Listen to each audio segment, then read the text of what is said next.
Hi everyone. जैसा कि आप सबको पता है कि किसी भी जॉब को अप्लाई करने के लिए जो सबसे पहला और इम्पॉर्टेंट स्टेप होता है वो है एक अच्छा रिज्यूमे बनाना। तो आज की वीडियो में यही बताऊंगा कि अगर आप कनाडा में जॉब अप्लाई करने के बारे में सोच रहे हैं तो आपका रिज्यूमे किस फॉर्मेट में होना चाहिए और उसे कैसे बनाना है। तो चलिए स्टार्ट करते हैं आज का वीडियो। तो जनरली हम किसी जॉब अप्लाई करने के बारे में सोचते हैं तो सबसे पहले एक रिज्यूमे बनाते हैं और सेम रिज्यूमे हम सारे कंपनीज में शेयर करते हैं। लेकिन यहाँ कनाडा में जॉब एप्लीकेशन प्रोसेस थोड़ा अलग है, तो सबसे पहले हम उसे समझते हैं। मैक्सिमम कंपनीज रिज्यूमे सेलेक्ट करने के लिए एप्लीकेंट ट्रैकिंग सिस्टम यानी एटीएस सॉफ्टवेयर यूज करती है, जिससे कि बहुत सारे रिज्यूमे फिल्टर आउट हो जाता है। तो इसलिए हर जॉब डिस्क्रिप्शन के अकॉर्डिंग आपको अपना रिज्यूमे मॉडिफाई करके और फिर अप्लाई करना होगा। ऑनलाइन आपको बहुत सारे एटीएस सॉफ्टवेयर मिल जाएंगे जहाँ पे आप अपना रिज्यूमे और जॉब डिस्क्रिप्शन कंपेयर कर सकते हैं।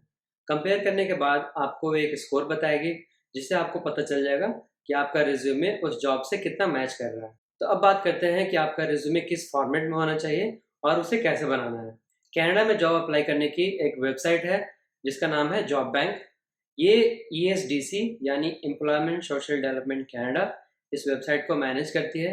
ये वही डिपार्टमेंट है जो कि LMIA भी प्रोवाइड करती है, जो कि वर्क परमिट के लिए बहुत इंपॉर्टेंट है। इस वेबसाइट पे कनाडा में जो भी जॉब वैकेंसीज आती है उसे भी आप यहाँ पे चेक कर सकते हैं। रिज्यूमे बनाने के लिए आपको अपना अकाउंट बनाना पड़ेगा जो कि बिल्कुल फ्री है। अकाउंट बनाने के बाद आपको डैशबोर्ड में रिज्यूमे बिल्डर सेक्शन में जाना है। यहाँ पे बिल्ड रिज्यूमे क्लिक करना है। यहाँ पे आप रिज्यूमे का कुछ भी टाइटल दे दीजिए, for example my Pankaj resume, and then select your language. और यहाँ पे आपका टेम्पलेट सेलेक्ट करना है।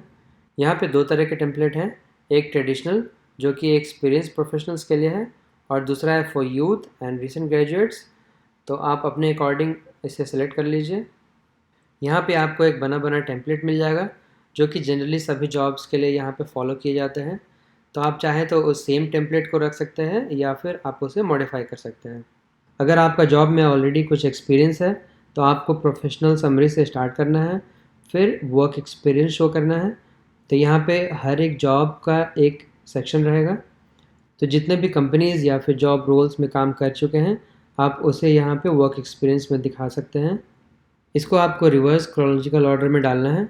इसका मतलब कि आपको जो भी लास्ट एक्सपीरियंस है उसे सबसे ऊपर रखना होगा। In every work experience you have to show your job title, your company and which location, plus you also have to show the duration you have worked for। और जो भी आपका जॉब ड्यूटीज़ या अचीवमेंट्स है उन्हें आप यहाँ bullet points में मेंशन कर सकते हैं। बुलेट पॉइंट्स में रखना ज़्यादा बेटर रहता है as compare to paragraphs. Work experience के बाद आपको अपना एजुकेशन शो करना है। एजुकेशन में अगर आप ग्रेजुएट या पोस्ट ग्रेजुएट हैं तो आपको सिर्फ उन्हें ही मेंशन करना है। आप इसे टेबल फॉर्मेट में भी रख सकते हैं लेकिन वो आजकल आउटडेटेड हो गया है। उसके बाद अपना स्किल्स, प्रोफेशनल क्रेडेंशियल्स और वॉलंटियर वर्क आप शो कर सकते हैं।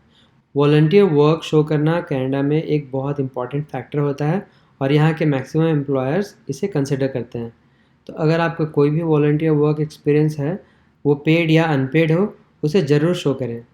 इस रिज्यूमे को आप सेव कर सकते हैं और फिर उन्हें डाउनलोड करके इसे एडिट कर सकते हैं। आप चाहें तो यहीं पे हर एक फील्ड में अपना डिस्क्रिप्शन डाल सकते हैं।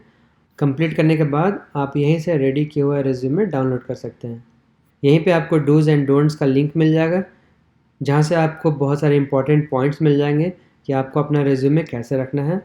मैं उन कुछ पॉइंट्स को डिटेल में बताता हूँ। सबसे पहला मेरे को इम्पॉर्टेंट पॉइंट लगता है कि वो है limit your resume to 2 pages. ये बहुत इम्पॉर्टेंट है कि आप अपना रिज्यूमे 2 पेज या 3 पेज से ज़्यादा ना रखें।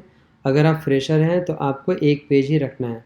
और फिर है tailor your resume to suit the position you are applying for. इसमें आपको हर एक जॉब डिस्क्रिप्शन के अकॉर्डिंग अपना रिज्यूमे बनाना है और आपको जॉब डिस्क्रिप्शन के अकॉर्डिंग सारे पॉइंट्स को अपने रिज्यूमे में डालना है। और जैसा कि मैंने पहले ही बताया था कि आपको उस जॉब डिस्क्रिप्शन के अकॉर्डिंग सारे पॉइंट्स आपको अपने रिज्यूमे में भी रखना है। तो ऐसा नहीं कि आपको डायरेक्ट कॉपी पेस्ट करना है, उन वर्ड्स को थोड़ा चेंज करके, थोड़ा मॉडिफाई करके आप अपने रिज्यूमे में डाल सकते हैं। फिर एक और इम्पॉर्टेंट पॉइंट है क्वांटिफाई योर अचीवमेंट्स। तो आप जितने भी अचीवमेंट शो कर रहे हो आपको कोशिश करना है कि उन्हें एक नंबर या फिर परसेंटेज में बताना है। फॉर एग्ज़ाम्पल अगर आप सेल्स में हो तो you can use terms like money और प्रोडक्ट्स। और अगर आप टेक्निकल में हो तो एफिशिएंसी एटसेट्रा शो कर सकते हैं। आपको उन्हें एक फॉर्मेट में बताना है, for example what you have accomplished, by how much and by doing what. आप यहाँ पे फिक्स नंबर के बजाय एस्टिमेट्स में भी शो कर सकते हैं। And you can show your achievements not only in numbers, but suppose if you are chosen among many or if you are voted as a best team player, then you can mention all those achievements as well. फिर है use simple words and action verbs। तो आपको अपने resume के bullet points में I have या I am जैसा word use नहीं करना है। आप वहाँ पे एक्शन वर्ब्स यूज़ कर सकते हैं, like worked on, developed, increased, accomplished etcetera. और आपको अपना नाम, address, email and phone number सबसे ऊपर रखना है। और यहाँ पे कुछ पॉइंट्स हैं जो कि आपको बिल्कुल नहीं करने हैं। फॉर एग्ज़ाम्पल आपको अपना फ़ोटो रिज्यूमे में नहीं रखना है, कनाडा में ये फॉलो नहीं किया जाता। And also don't simply list job responsibilities. आपको ध्यान रखना है कि जितने भी जॉब ड्यूटीज़ या फिर अचीवमेंट्स आप बताना चाहते हैं उसे आप एक एग्ज़ाम्पल के फॉर्मेट में बताएं तो वो ज़्यादा बेटर दिखता है। और आपको हॉबीज़ और इंटरेस्ट रिज्यूमे में नहीं रखना है, जो कि मैक्सिमम लोग रखते हैं, तो इसे भी आपको अवॉइड करना है। कुछ और इम्पॉर्टेंट पॉइंट्स हैं, जैसे कि आपको एक कॉमन फॉर्मेट यूज़ करना है रिज्यूमे का। ज़्यादा आई कैचिंग या फैंसी रिज्यूमे बनाने की कोशिश ना करें, ताकि एम्प्लॉयर को अगर आपको कुछ इन्फॉर्मेशन चाहिए तो उसे ज़्यादा सर्च ना करना पड़े। फॉर एग्ज़ाम्पल आपका number of years of experience या जॉब पोजीशन या आपके लैंग्वेज स्किल्स उसे आसानी से दिखने चाहिए। आप अपने रिज्यूमे में लीडरशिप स्किल्स भी डाल सकते हैं। For example if you have led your team, collaborated और सॉल्व्ड एनी प्रॉब्लम्स, तो उन सबको आपको एक एग्जांपल्स के फॉर्म में शो करना है। और आप जब भी अपने रिज्यूमे में एक पेज से दूसरे पेज पे जा रहे हैं तो आपको कोशिश करना है कि वो कंटिन्यूएशन ना हो। नेक्स्ट पेज में दूसरे सेक्शन से स्टार्ट करिए, for example your skills, your achievements etcetera. आपको पास्ट एंड प्रेजेंट टेंस पे भी फोकस करना है। फॉर एग्जांपल अगर आपने कोई टेक्निकल स्किल्स पे पहले काम किया हुआ है या फिर अभी आप काम कर रहे हैं तो उसे भी आप क्लियरली मेंशन कर सकते हैं। और लास्ट एंड इम्पॉर्टेंट पॉइंट कि आपको अपना रिज्यूमे को बार बार पढ़ना है, ताकि आपके रिज्यूमे से क्या इंप्रेशन बन रहा है वो आपको पता चले। और अगर आपका कोई भी ग्रामेटिकल मिस्टेक्स या फिर स्किल्स रिक्वायर्ड नहीं है तो आप उसे करेक्ट कर सकते हैं। तो आज के वीडियो के लिए बस इतना ही।